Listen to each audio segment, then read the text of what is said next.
Down seperti apa keseruan antara Onyx Philippines dan juga RRQ Hoshi. Let's go. Dan inilah dia untuk Best of 3 Series match kedua dari play-in. Yang kalah pulang, yang menang akan bertemu dengan Vulcans dari Filipina. Dan akan ditemani oleh KB Omuawa. Sangat jarang, rare sekali. Terima kasih ESL untuk mengambil resiko itu ya. Oke, di bagian topnya Hilda. Hilda EXP lah. Hilda bakal ketemu dengan Povius ya. Dan memang kalau Hilda ada di EXP sebenarnya dia masih punya movement speed yang lebih cepat ya. Untuk bisa meninggalkan Povius, ya udah untuk nge-backupin nanti tim fight-nya. Dari emblem setnya juga Hylos Hilda ini ya. Sama-sama dengan emblem tank nih. Sama juga dengan EXP dengan Roamer buat RRQ Hoshi. Mungkin rotasi di rivernya agak berbeda ya. Trill dan juga Wilderness Blessing. Jadi otomatis akan membuat kendali dari Hildanya Kirk lebih leluasa di area sungai. Dan bahkan bisa membukakan map lebih dalam. Brusco sekarang coba untuk mengganggu karena Setsujin sudah level 4. Quad Shadow di open. Masih mau dipaksa seperti dengan Retribution. Nah, harus mundur ke arah belakang untuk bisa menghindari bahaya yang diberikan sama Onyx Philippines. Yap, harus berhati-hati tetap. Dan kita melihat ada 4 spell hijau nih lawan 4 spell kuning. Joy kali ini langsung dengan Electrifying Beats. Gak ada apa-apa lagi. Idok hanya mengeluarkan Flicker Trigger untuk di menit yang kedua saat turtle up.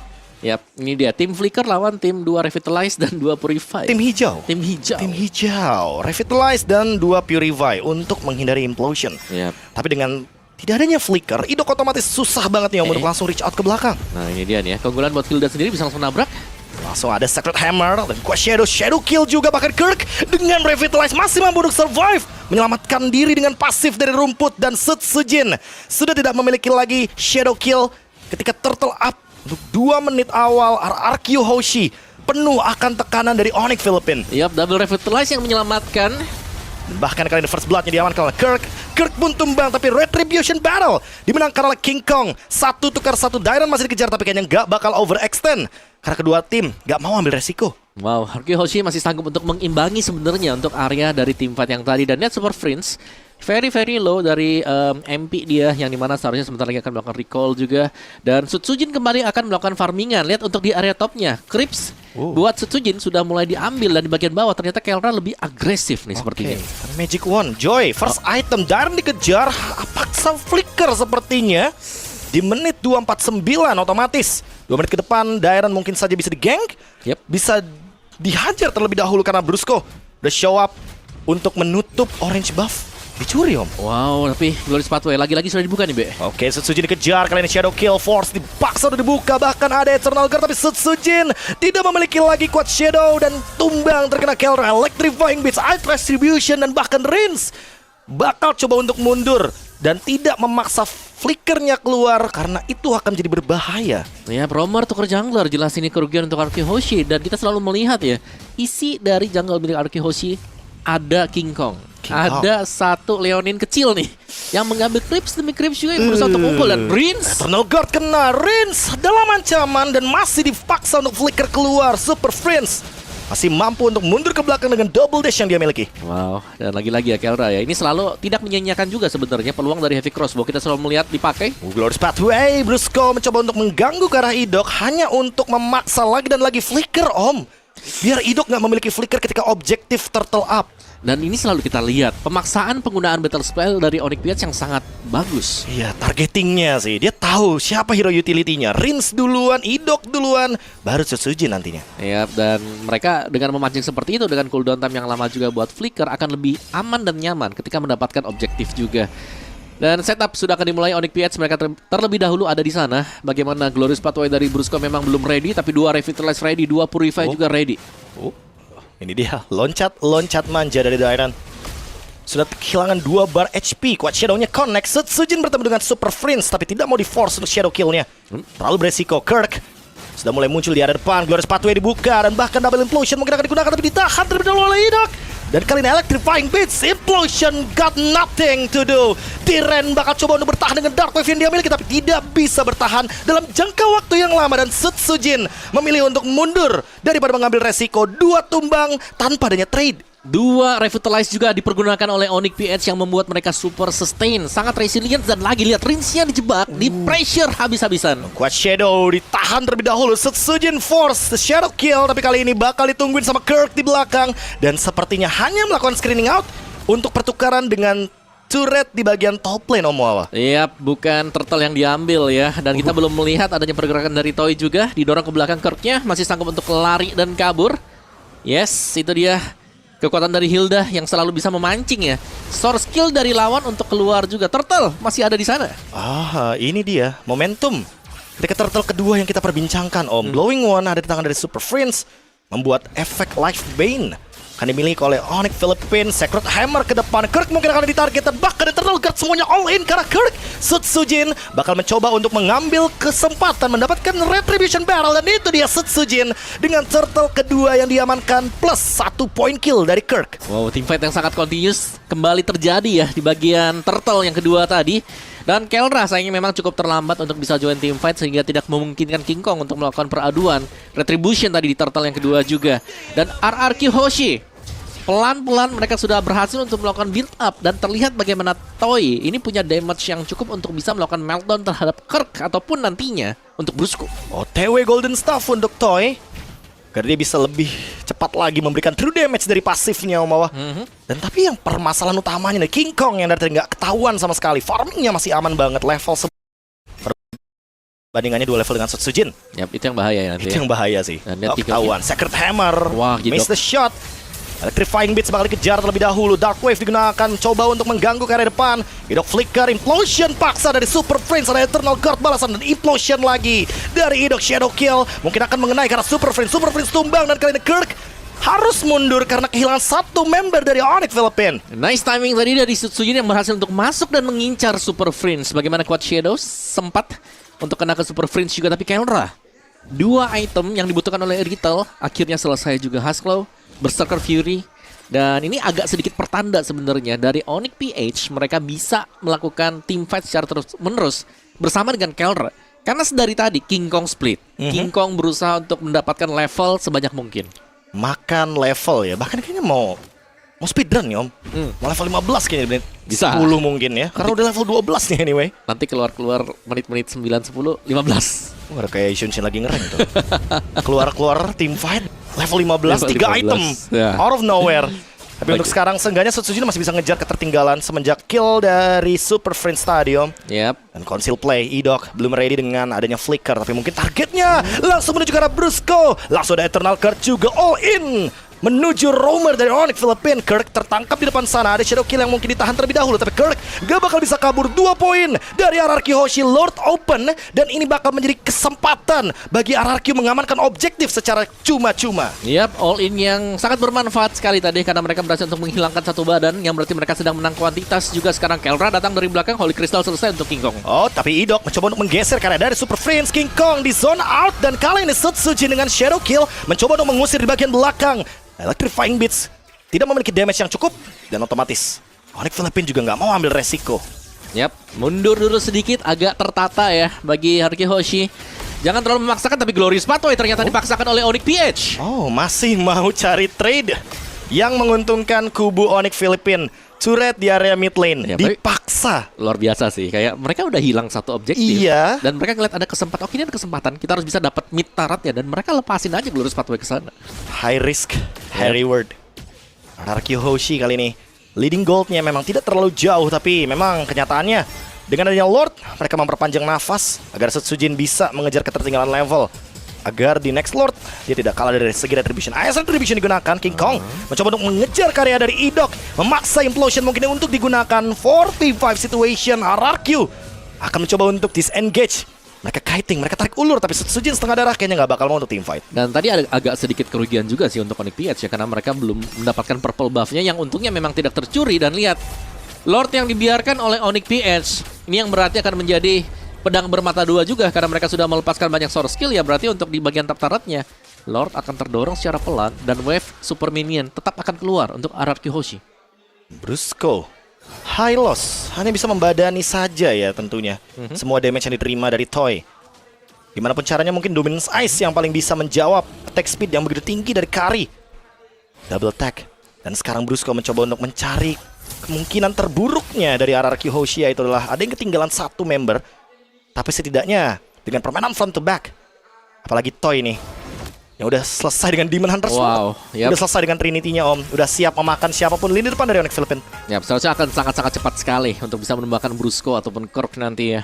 Dan jangan sampai ya Toy-nya yang dijadikan target pertama kali juga nih dengan King Kong. Karena pastinya tugas King Kong adalah untuk berlari ke belakang, mencari ada Rins atau misal ada Toy juga yang di samping.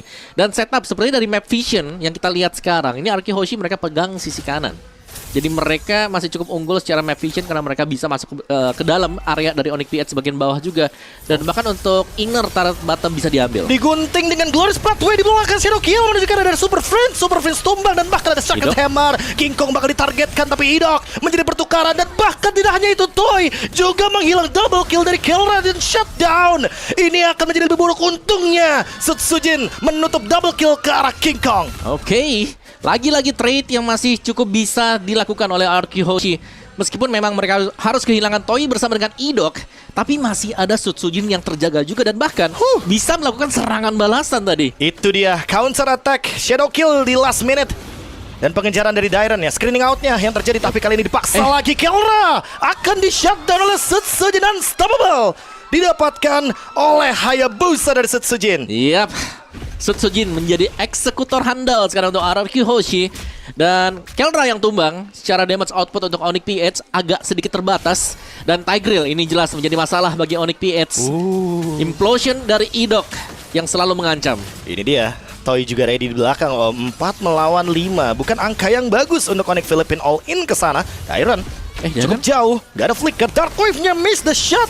Dan Dairon dalam ancaman, langsung ada implosion dari Ido, covering fire tapi dibalikin. Super Friends langsung mendapatkan tua, tapi kali ini King Kong tertahan di depan dan double kill dari Toy. Pertukaran 2 untuk 2, RRQ tetap untung dengan Lord sebagai balasannya. Yap, dan power dari Kari dari Toy juga terlihat, damage yang diberikan sangat masif sekali. Dan sudah sangat terjaga, mereka tinggal mengawal untuk Lord ini atau 3 lane push juga masih tetap bisa dilakukan oleh Araki Hoshi. Push pelan saja karena ini sebentar lagi Dairon dan juga Idok akan respawn. Oh, masih ada Shadow Kill dari Sutsujin Om. Apakah mau diadu? Kayaknya King Kong nggak bakal mengambil resiko tersebut. Oh, diadu? Diadu. Bahkan kali ini Shadow Kill tapi masih ada Wave Minion yang ditahan Sutsujin. 1v1 situation tapi untungnya King Kong memilih mundur dan Sutsujin juga menjaga jarak saja. Tapi lagi-lagi nih ya, wave management dari Onyx PH, mereka membiarkan Lordnya di atas berjalan sedemikian lama. Lagi, Super Minion jelas akan terakumulasi untuk Araki Hoshi. Dan ini dia, serangan akan dibuild oleh Araki Hoshi. Lord slow push. 3 Wave Minion berjalan ke kubu Onyx Philippines. Araki Hoshi kali ini lead goldnya nggak berhenti sama sekali menuju ke 4000. Glorious Pathway dibuka, dipaksa kali ini bahkan ada Eternal Guard Brusco. Dalam ancaman untungnya dia tidak tumbang dan hanya mendapatkan 1 base turret. Membuat Araki Hoshi kali ini kayaknya bakal mengurungkan niatnya dan bermain bush camp di area jungle dari Onyx Philippines sendiri. Yap, jangan sampai ada kesalahan yang diperbuat juga. Secara goldnya mereka sudah cukup leading ya, tapi dengan angka 4000 yang memang masih belum terlalu jauh seharusnya. Dan ini dia, camping dari Araki Hoshi. Akan menunggu untuk opening yang bakal dilakukan oleh Idok. On seal. Idok ready dengan flicker. Tapi kayaknya hanya mengancam saja Om. Yap. Dan menghitung timer sih kayaknya tepat waktu harusnya untuk next Lord. Yap, dan Orange Buff akan diambil. Mungkin akan diserahkan kepada Toy juga. Harus hati-hati sebenarnya, Brusco bisa membuka Glorious Pathway tiba-tiba. Oke, belum. Harus mundur ke belakang karena cukup sakit ya. Damage dari Kari yang sudah selesai, Trinity attack speed. 3 hit true damage. Windtalker dari Kelra hanya untuk menambahkan movement speed dan critical chance.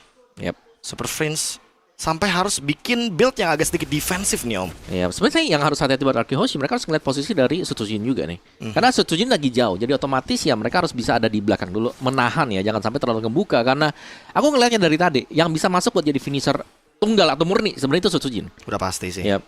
Apalagi dengan Blade of Despair dan si Halberd sebagai item penutup dari Sutsujin agar nantinya efek shield, regenerasi atau bahkan efek dari Husklow-nya Kelra Lifesteal semuanya akan terpotong 50%. Sementara itu untuk Fury Hammer terakhir dari Toy harusnya akan tertuju kepada Malefic Gun ya, menambahkan jarak agar Karinya nanti jauh lebih safe nih positioningnya Om. Biar nggak kena target dari Kelra lagi maybe. Iya, dan siapa yang bakal start dulu nih buat Lordnya, karena bakal seru juga ya. Dengan kedua tim yang punya assassin, otomatis agak resiko nih untuk melakukan start terhadap Lord ini. King Kong, pok ke Dairen. Oh, langsung dikejar, ternyata ada Idok di depan sana. Eternal Guard digunakan, Implosion mengenai ke arah 3 pemain bahkan sekaligus. Tapi King Kong langsung seketika hilang. Kurt juga langsung hilang. RRQ memiliki momentum, dan kali ini mereka harus sabar terlebih dahulu. Kelra sudah mengeluarkan heavy crossbow-nya. Pulang dulu, regen dulu, baru nanti take over lagi Lordnya. Yap, masih ada waktu juga, dan bahkan untuk di top lane ini bagus banget untuk Aruki Hoshi. 2 wave minion yang sedang nge-push di bagian top ini menguntungkan Aruki Hoshi, yang dimana seharusnya Onyx PH meskipun nanti Kirk atau King Kong juga respawn, mereka harus ke-clear dulu untuk di area top. Malefic Gun dari Toy, attack speed-nya makin on point lagi. Dan karena free Lord, Idok langsung membuka vision yang begitu luas untuk mencari informasi dari Onyx Philippines. Dan Lord kali ini akan merging dari area top lane. Apa yang akan dilakukan oleh Onyx Philippines? Ya, Onyx Philippines mereka harus mencari Idok yang sebenarnya dari tadi jadi masalah ya. Karena Idok yang nunggu dari rumput, implosionnya juga sangat nyebelin sekali dan selalu bisa mengumpulkan pemain. Apalagi King Kong nih. King Kong dengan Joy yang kalau terseret arus dari implosion aja, udah dipastikan ya bakal tumbang di tengah-tengah. 80% counter ya Om ya. Tigreal terhadap Joy. Dan memang sangat sulit sih untuk bisa menghindar implosion ya.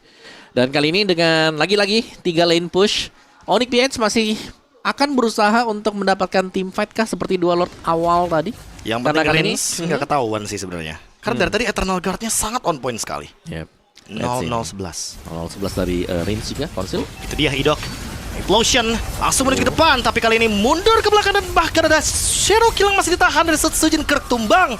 Winter ready dari Dairen kayaknya bakal dilanjutkan lagi tim fight-nya. Lord masih coba untuk di-clear oleh Onyx Philippines. Shadow Kill menuju ke arah dari Super Prince, dan Super Prince ternyata masih mampu untuk mundur ke belakang, bahkan men-trigger Purify. 4 melawan 5. Idok ready dengan flicker tapi tidak dengan implosion. 1 base to red di mid lane hancur. Mungkin bottom lane juga bakal di-force. Yep. Dan ini dia bisa langsung ditabrak lagi kah? Tapi sepertinya dari Aruki Hoshi memilih untuk bermain sedikit lebih defensif nih sekarang, agak respect juga. Oh, Dark Wave kena ke arah Kelra. Kelra masih bisa mundur ke area belakang dan berbahaya. Brusco menerima damage yang cukup eksplosif dari Toy. Harus mundur dulu. Dari kedua belah tim, disengage pun terjadi. Next Lord Evolve akan lebih menarik. Yep. Tapi sejauh ini Onyx PH mereka masih cukup kuat ya, masih bisa menahan. Tapi seberapa lama bisa menahan? Nggak yakin lah masih Om. Sebenarnya tergantung dari Kelranya juga. Kalau penggunaan dari heavy crossbow-nya habis, tidak ada yang tumbang dari RRQ Hoshi, nah itu bisa ditabrak. Wind of Nature, Toy juga nggak mau kalah. Aduh, basic attack sama Kelra ya. Yep. Tapi PR-nya bukan di Wind of Nature ya, PR-nya nanti apakah King Kong ada di sebelah dia. Tapi seenggaknya dia udah lepas sepatu berarti Om. Rose Gold-nya masih ready nih dari Toy. Dan dari tadi Toy berada di posisi yang aman. Tumbang hanya sekali. Ketika ada di miss positioning tadi di area pit Lord. Oke. Sisanya masih oke sih. Dan juga Rins nih ya, yang belum tumbang sama sekali. Dengan Vexana yang dipakai memang untuk follow up-nya. Siapapun yang terlihat di depan, ini seharusnya akan menjadi Q juga nih. Karena Implosion selalu dibuka. Itu mau setebal tank, yang super tebal tadi misalnya seperti Brusco. Atau kalau kena ke King Kong akan jauh lebih bagus lagi nanti untuk Aruki Hoshi. Karena mereka sudah punya damage yang cukup kan. Formasi tiganya ya. Betul. Toy, Idok, dan juga Rins. Mereka nggak lepas sama sekali loh Om. Jadi ketika siapapun terkena implosion pasti bakal ada follow up. Toy-nya juga attack speed-nya udah sangat memukau sekali. Golden Staff, Malefic Gun, jaraknya sangat luar biasa. Benar. Dan yang penting ya selama ada Toy ya pasti akan tumbang juga setebal-tebalnya kan. Masuk ke dalam menit 18 apalagi ini late game carry yang kita bisa bilang ya sudah punya full item juga. Full item attack speed lagi. Benar, tinggal bagaimana Toy-nya harus bisa menjaga posisi dia di belakang dan bisa mendapatkan free hit yang akan disupport dengan teman-teman yang lain. Ya, tinggal tidak membuat mistake. RRQ Hoshi on the way untuk mengambil Lord Evolve, membuat bait juga karena lihat wave minion di bagian top lane begitu banyaknya. Dan King Kong sudah mulai hadir di depan sana. Kirk coba buat digeser terlebih dahulu. Super Prince menerima damage yang cukup tinggi. Bahkan kali ini ada serangan balasan. Conceal play Idok. Siapa target selanjutnya? Hanya untuk menakut-nakuti member dari Onyx Philippines karena lihat di top lane minion marching ke Betul. kubu Onyx Philippines. Ya, bukan hanya di top lane, di bottom lane juga 2 wave minion untuk RRQ Hoshi yang berarti repot banget. Mereka harus bisa nge-clear yang mana dan seharusnya Lord ini bisa diambil oleh RRQ Hoshi. Yes, perfect situation untuk RRQ Hoshi tapi dipaksa oleh Tangga. Brusco kali ini. Glorious Pathway dan Rens mendapatkan Lord Implosion. Kena karya 2 pemain begitu saja. Kelra memang berhasil menumbangkan Dairon tapi Kirk dan juga Brusco harus hilang menjadi pertukaran. Begitu juga dengan Super Friends. Double untuk Toy. 3 tumbang. Straight push yang bisa dimainkan oleh RRQ Hoshi sekarang terbuka. Mereka masih punya Damager, mereka masih ada Sutsujin, masih ada Toy dan bahkan Idok juga masih ready untuk mengcover kedua pemain tersebut. Kelra harus menahan dirinya terlebih dahulu. Mungkin masih ada Cherokee tapi tidak ditahan begitu saja. King Kong meledak, hilang, monster kill dan bahkan wipe out. RRQ Hoshi mendapatkan game pertama dengan sangat-sangat menakjubkan. Luar biasa RRQ Hoshi. Mereka sangat